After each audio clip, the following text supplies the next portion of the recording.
इंद्र अश्व की चोरी करने के लिए आए। जब अश्व की चोरी करने आए, पृथु के बड़े बेटे पराजित किए, उनका नाम पड़ा विश्वजित। भगवान पृथु की यज्ञशाला में प्रकट हुए, लेकिन एक बात ध्यान रखना, जो भगवान के प्रेमी भक्त होते हैं ना, वो अश्वमेध यज्ञ नहीं करते हैं। आप लोगों ने कभी सुना होगा ये प्रसंग, क्योंकि कथाएं चलती रहती टीवियों में सब जगह। महाराज रघु का, जिनके वंश में प्रभु श्री राम है ना, रघुवंशी कहे गए। दिलीप के पुत्र थे रघु, परम गौ भक्त थे दिलीप। कोई संतान नहीं थी, गाय की सेवा से रघु का जन्म हुआ। रघु जब यज्ञ करने लगे, 100वां यज्ञ, इंद्र वहां की चोरी करने आ गए। रघु ने कहा कोई दिखाई नहीं पड़ता, घोड़ा चला भी गया। इंद्र अश्व की चोरी करने आए, लेकिन उनका स्वरूप दिखाई नहीं पड़ रहा। गुरुवर वशिष्ठ से पूछे, गुरुदेव ऐसा कौन सा चोर आया, चोरी किया और दिखाई नहीं पड़ रहा। गुरुवर वशिष्ठ दिव्य दृष्टि से देखे, अरे इंद्र है बेटा, ये देवताओं का राजा इंद्र चोरी करने के लिए आया है। क्यों? बोले जो 100 अश्वमेध यज्ञ करते हैं वो अगले इंद्र बनते हैं। तो रघु ने कहा गुरुदेव फिर इस यज्ञ को यहीं कैंसिल कर दीजिए, समाप्त करिए, मुझे यज्ञ नहीं करना। अरे बेटा कैसी बात कर रहा है, 99 यज्ञ हो गए, अब 100वां यज्ञ इंद्र को पराजित करके अश्व को लेके आ जाओ, यज्ञ पूर्ण हो।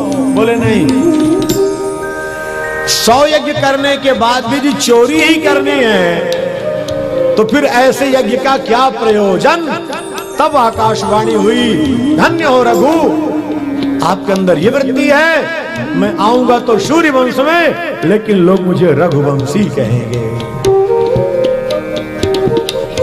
श्री राम को रघुवंशी कहा है।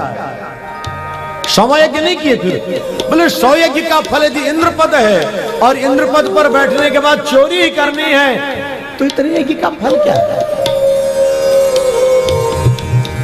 हम वृंदावन की 100 परिक्रमा कर लिए, गिरिराज जी की 108 परिक्रमा कर लिए, पर झूठ बोलना नहीं छोड़े, लोगों के साथ छल करना नहीं छोड़े, गलत कार्य करना नहीं छोड़े। ऐसी परिक्रमा का मतलब क्या भाई, क्या प्रयोजन। राजा रघु यज्ञ नहीं किए, 100वां यज्ञ। बोले गुरुदेव और मैं कुछ करूंगा, लेकिन अब अश्वमेध यज्ञ। तब इंद्र प्रकट होकर के शरणागत हुए, क्षमा याचना की, रघु के सामने हाथ जोड़े।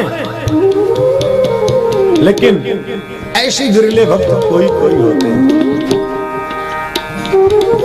और भगवान ऐसे भक्तों के पीछे पीछे ही बावरे होकर के दौड़ा करते हैं। भगवान का प्राकट्य पीछे पीछे इंद्र आ गए। भगवान ने कहा पृथु, आपके मन में जो लालसा हो बताओ। प्रभु अब मुझे कुछ नहीं चाहिए, आपकी कृपा है। भगवान ने कहा कुछ तो मांगो, नहीं संतुष्टि नहीं होगी। तब क्या कहते हैं, न कामये नाथ तदाप्यहं क्वचिन् न यत्र यशमच्चरणाम्बुजाशवः महत्तमान्तर्हृदयन मुखच्युतो विधात्स्व कर्णायुतमेष मे वरः। हे नाथ, आप मुझे देना ही चाहते हो तो मुझे 10,000 कान दे दो। आप कुछ भी कर सकते हो, 2 कानों में ही 10,000 कान आप बना सकते हो। भगवान मुस्कुराए, क्या मांग रहा है। जो आनंद आपकी कथा में हो कहीं और नहीं है। और 2 कानों से कथामृत का रसपान करता हूं तो तृप्ति नहीं होती। देखो, जिस दिन भगवत कथा से हमारा आपका प्रेम हो जाएगा ना, तो बार बार कथा रसपान करने के बाद भी तृप्ति नहीं होगी। जैसे मान लो, एक दृष्टांत की बात कर रहा हूं, अब किसी का चाय से प्रेम हो जाए भाई किसी का नाम ही प्रेम हो तो नहीं कह रहा हूं कि सोचे हमारे नाम ले रहे हैं। चाय से प्रेम हो जाए तो चाय से प्रेम हो जाए तो क्या एक बार दो बार पी के तृप्ति हो जाती है? दिन में 4-6 बार चल जाती है महाराज कि नहीं? और कब से पी रहे हैं, कब तक पिएंगे, कुछ पता ही नहीं है। तो चाय रोज पीते हैं, तृप्ति नहीं होती, और भगवान की कथा से इतना प्रेम, बोले बस हो गई, बहुत कथा हो गई, बस नहीं। जब तक हमारा जीवन है बस कन्हैया इतनी कृपा करे इस रस का हम रसपान करते रहे। क्यों? ये रस बड़ा दुर्लभ है। स्वर्गे सत्ये च कैलाशे वैकुंठे नास्त्ययं रसः अतः पिबन्तु सद्भाग्या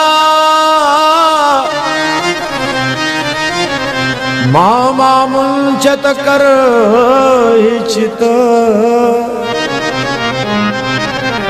अरे भावुक हृदय, अरे पुण्यात्मा जीव, जब तक तेरा जीवन है तब तक इस रस को पीता रहो।